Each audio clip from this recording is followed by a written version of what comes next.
Hey everyone, and a warm welcome back to the Peace Age. It's so good to have you here. A space where we truly believe in the power of heartfelt stories and gentle guidance to help each of us navigate the path towards healing and inner peace. Today, we're sharing a story that's particularly close to our hearts, the journey of John.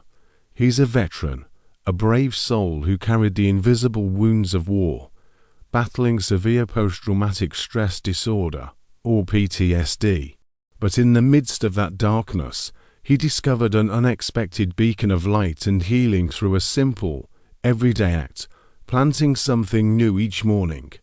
If you or someone you love is grappling with the weight of emotional trauma, John's story offers a powerful message of hope. It reminds us that even the smallest, most unassuming changes can sometimes unlock the door to profound healing and a renewed sense of peace. Let's listen to John's inspiring journey together. John was a soldier, a man of courage and deep commitment. He'd faced the unimaginable, witnessed scenes that no one should ever have to see. When he finally returned home, the cheers and the welcome couldn't quite reach the deep scars he carried within. It wasn't just the physical aches and pains. It was the relentless grip of PTSD, a silent battle raging inside him. Those memories of the battlefield were like relentless intruders, barging into his thoughts at any hour. The sharp crackle of gunfire, the desperate cries of his comrades, the haunting images of loss, they played on an endless loop in his mind. Sleep became a nightly torment, filled with fitful dreams and cold sweats. He was constantly on edge, his body tense, his mind racing. The world around him, once familiar and comforting, now felt distant and threatening. Joy seemed like a forgotten word, and a heavy cloud of despair hung over everything. He started pulling away from his family, his friends, anyone who cared about him. He felt like a burden, like no one could truly understand the darkness he was living in. That unspoken pain festered inside, making him withdrawn, irritable, and prone to sudden outbursts that even surprised himself. Then, amidst this isolation, an old army buddy, someone who had walked through some of the same fires, reached out. He saw the toll the years and the war had taken on John. The weariness in his eyes, the hollowness in his voice. Gently, almost tentatively, his friend suggested something that seemed almost absurdly simple. "Hey man, have you ever thought about just planting something? Maybe in your yard?" John, lost in his internal struggle, didn't see how a little plant could possibly make a dent in the mountain of pain he was carrying. But there was a flicker of trust in his friend's voice, a tiny seed of hope that maybe, just maybe, there was something else out there. So, for lack of a better idea, and perhaps a sliver of willingness to try anything, John agreed. The next morning, John found himself in the small, neglected patch of yard behind his house.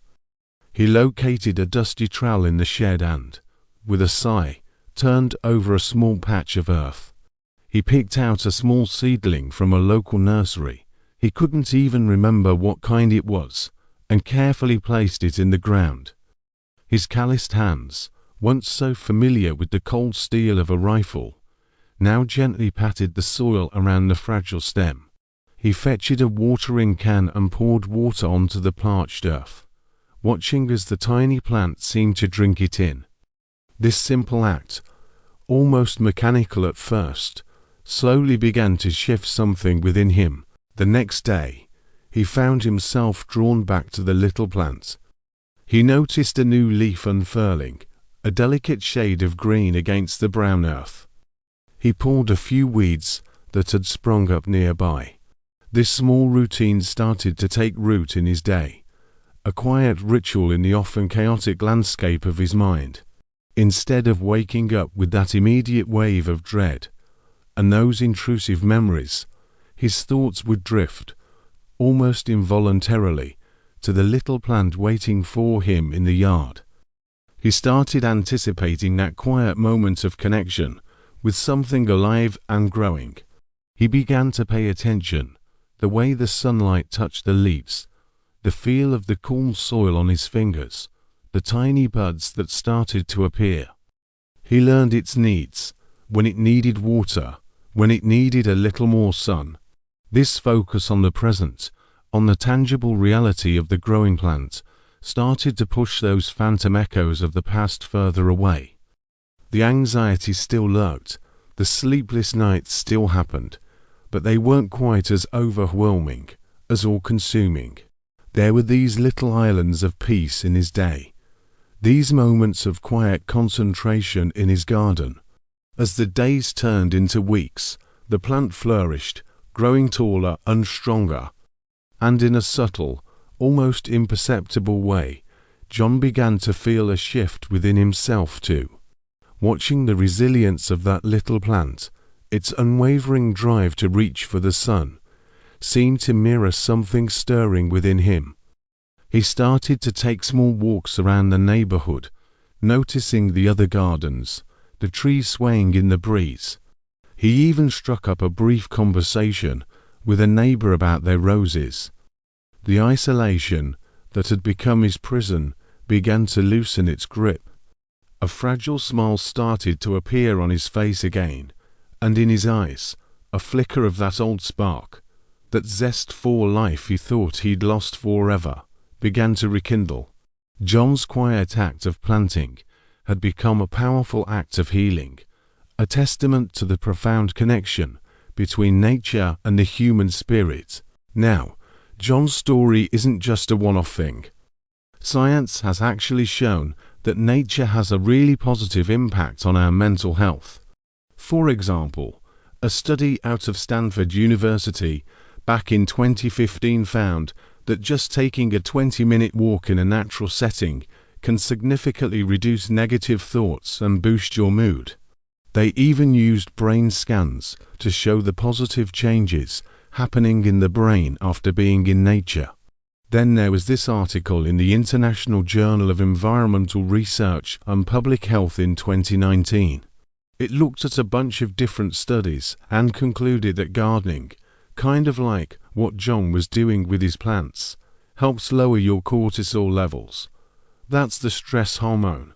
At the same time, it helps increase serotonin and dopamine, which are these brain chemicals that make you feel happy and relaxed.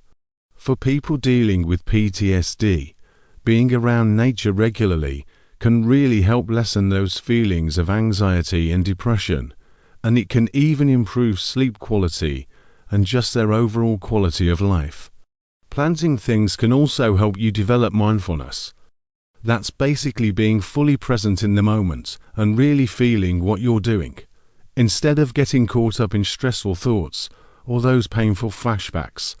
When John was gently digging in the soil, planting a seed, or watering his plants, he was completely focused on those actions, giving his mind a break from everything else. Plus, those gentle physical activities involved in gardening, like walking around, bending down, and pulling weeds, they get your blood flowing and release endorphins, those feel-good hormones, that can really lift your spirits and make you feel more energized. So, if you or someone you care about is struggling with stress, anxiety, or even PTSD, try spending a little time each day connecting with nature. It could be tending to some plants, taking a walk in the park, or just taking some deep breaths outside. These small steps can make a big difference on your healing journey. Thanks again for tuning into the Peace Age and hearing John's powerful story. It really hits home, doesn't it? It makes you think about the simple things in life and how they can have such a profound impact, especially when you're going through something tough. John's journey reminds us that healing isn't always about these big, dramatic changes.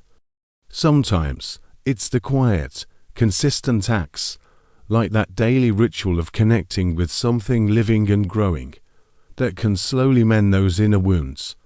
We often get caught up in the hustle and bustle of life, the constant demands and pressures, and we forget the incredible power of the natural world around us.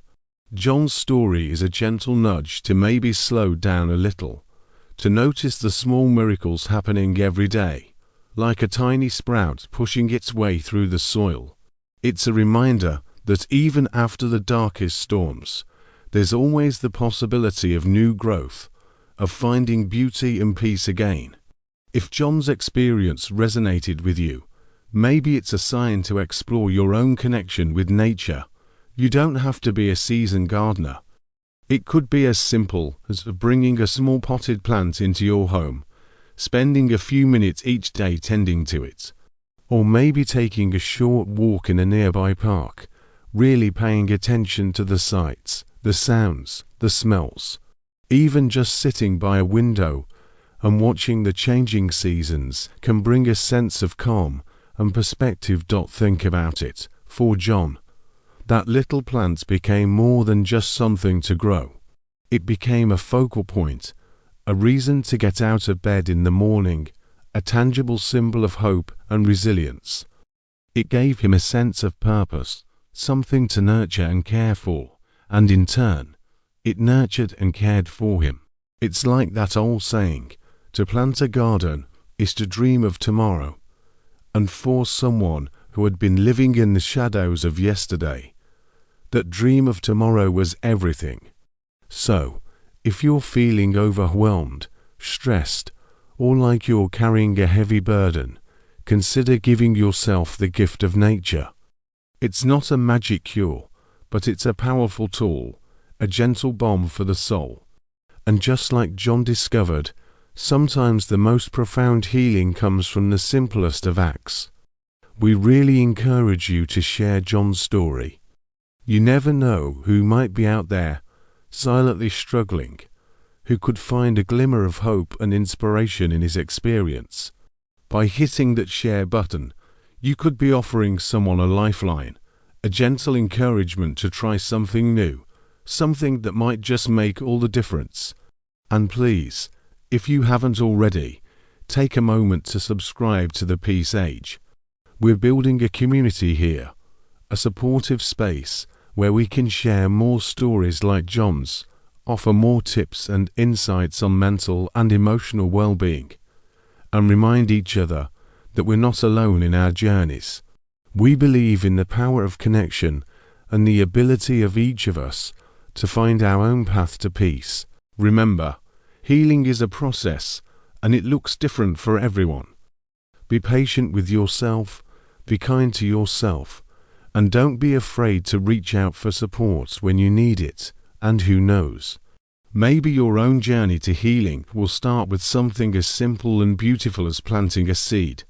Thank you again for being here with us today. We're sending you all our best wishes for peace and well-being. Take care, and we'll see you in our next video.